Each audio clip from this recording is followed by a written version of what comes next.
Teachers of Reddit, how easy is it to tell if a student has a crush on another? And what is the funniest/saddest moment between the two you can share? Depends on the age, but the signs are obvious as hell. Lots of staring, and not so obvious, but very obvious attempts at being near them. Visible disappointment when they aren't put in the same group for group work. Jealousy in all forms. I've seen a kid hate a classmate for weeks because that classmate sat next to the kid's crush for morning meeting. Super obvious. When a girl says, "Stop, while laughing at a guy who is teasing her, or a guy goes out of his way to make fun of her/steal something from her, so she'll have to pursue him to get it back, it makes me 100% certain. Shout out to my high school econ teacher for noticing that me and a girl were into each other. Constantly putting us in the same group. Straight up asking the girl if she had a boyfriend while I was in the room. Mrs. Anderson is the best wingman of all time. In middle school, they just start trying to get on each other's nerves more, and are usually overly smiley. The main problem comes when only one of them is smiley. I once had a teacher tell me that my crush and I worked together well, and used him and I as an example for something. We ended up together, and she said, I so predicted it. Seeing the reaction on her face was priceless, and I'll never forget it. So, apparently we were very obvious. Everything with students is obvious. I know who you have a crush on. I know when you and your friend got in a fight and aren't the same today. I know when you are having a bad week. I know when you've lost motivation. I know when you're looking for attention, and I know when you want to be left alone. Some teachers use this information to make informed decisions, like sitting you next to your crush, cutting you slack that day, asking if everything is alright, etc. But I've seen some use it to be unfair to students. High school teacher. Depending on the kids' personalities, they either get louder or quieter when their crushes are present. The loud ones are freaking annoying. The quiet ones are the ones I would purposefully sit next to their crushes, haha. Teenagers are not subtle by nature, but they are amazingly oblivious when it comes to matters of the heart. They are really perceptive with other things though.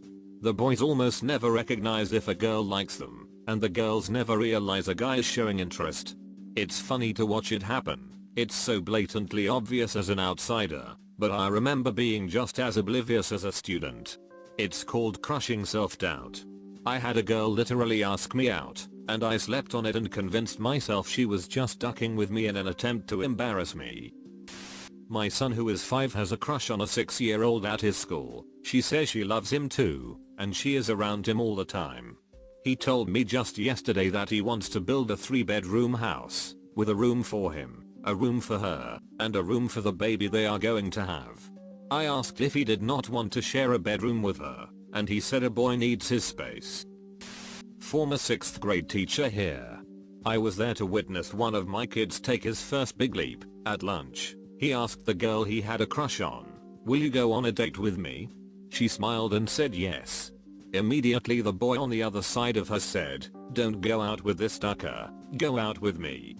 She smiled and said okay. Middle school is tough, man. This is one of my most treasured memories as a teacher. I was a student teacher, so I was not prepared for this. I asked my students to write and share their own poetry. We focused on sensory imagery, and I had the presentation staged at the local university for a bit more gravitas.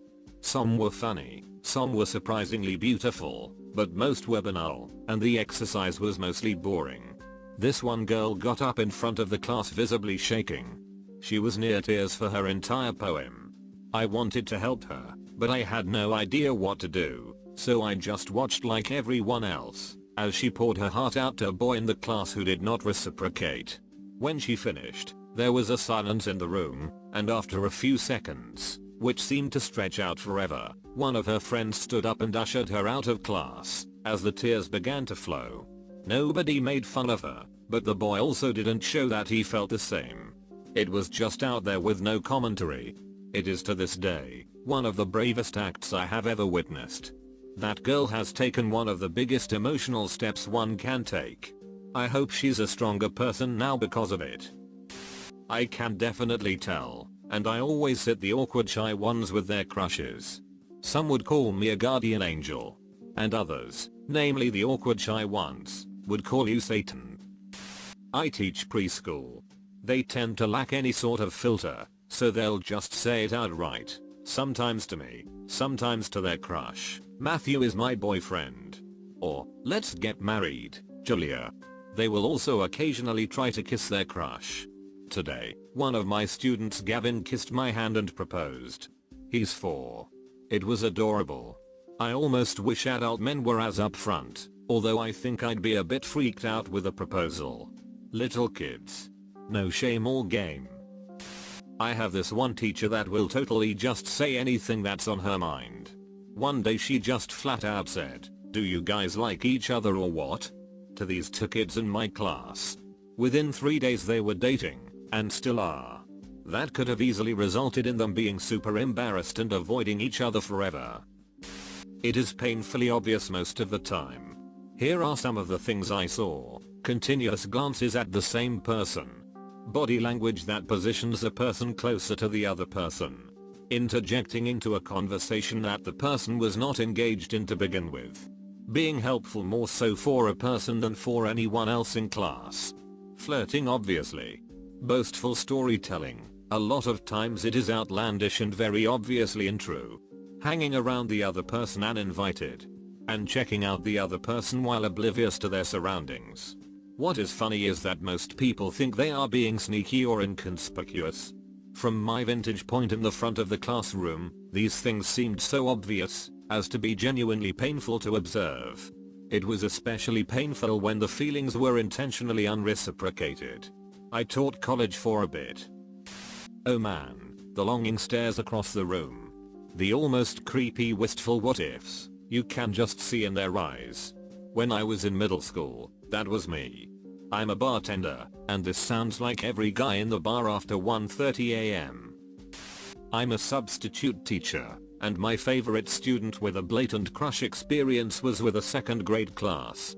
I picked the kids up from the yard after recess, and a boy came to me very upset because one of the girls had been chasing him the entire recess. Once we got back to class, I talked with the girl, asking for her side of the story. Conversation went something like this. Me, Jose, was pretty upset about something that happened this recess. Do you want to tell me what happened? Girl, we were playing. Me, he said you were chasing him, is that true? Girl, slight blush, yeah. Me, do you think he wanted you to be chasing him? Girl, no. Me, if you knew he didn't want to be chased, why were you chasing him? Girl, huge blush, guilty smile, and hunched shoulders. He makes me laugh. Computer science / computational physics university lecturer here. Men tend to outnumber women 10 to 1 in my lecture groups. This has resulted in some odd scenarios, my favorite being 4 of my students simultaneously being exceedingly into the same exceedingly pretty woman, who was in the realms of shy but unremittingly kind. She also happened to be a lesbian. I knew this, they did not. Of course, only 2 people could sit next to her in a lecture theater, and an actual friend of hers usually took one of those spots. So the 4 of them would try to play it cool as she sat down, then desperately try to get as close as possible without giving the game away, like a single round of musical chairs where only one person can win, but there's definitely never going to be a prize any of the players want. It's important to also be aware that these were nerds of the highest order, so at a certain point they were just running and shoving one another, charging down the aisle like the adults they apparently were. I was eventually forced to intervene and end the game, when one of them honest to God vaulted a row of seats and nearly landed on another student. They deliberately avoided her after I pulled them aside, which was probably great for her, but terrible for me. I found their fruitless game a never-ending source of comedy. Miguel asked me, the AP Chem teacher, if he could write a message on the board for Mariella. Miguel was a former AP student, and at that time a senior. Mariella was a current AP student, and at the time a junior. Miguel, using elements from the periodic table, asked Mariella to go to the senior banquet, the biggest to do at our school. And then Miguel asked if I would record it on my phone while he asks her. I said sure thing. and I was glad to help. Both were great people and good students. Miguel, during class, goes into this big long show asking Mariella. After he's done, Mariella stands up, looks straight at the phone and says, "No." She then sat back down.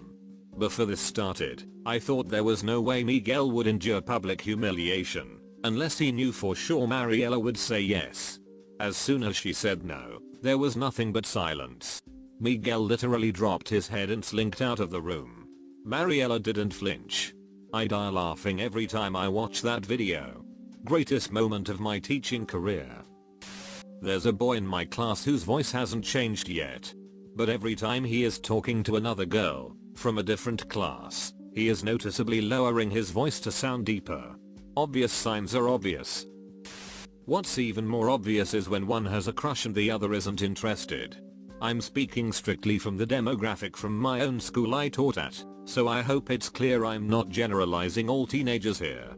But I've noticed when a girl is crushing and the guy isn't, he is more likely, but not always, to be more forward about telling her so, to the point, in 1 or 2 cases, of sometimes being openly cruel to her. The girls in the reverse situation act annoyed, and will sometimes make their disinterest clear, but more often than not they grin and bear it, and try to pretend the crush doesn't exist. That's all I've got. I was there 4 months. I remember one time during an 8th grade field day, hearing a bit of an altercation between a few kids.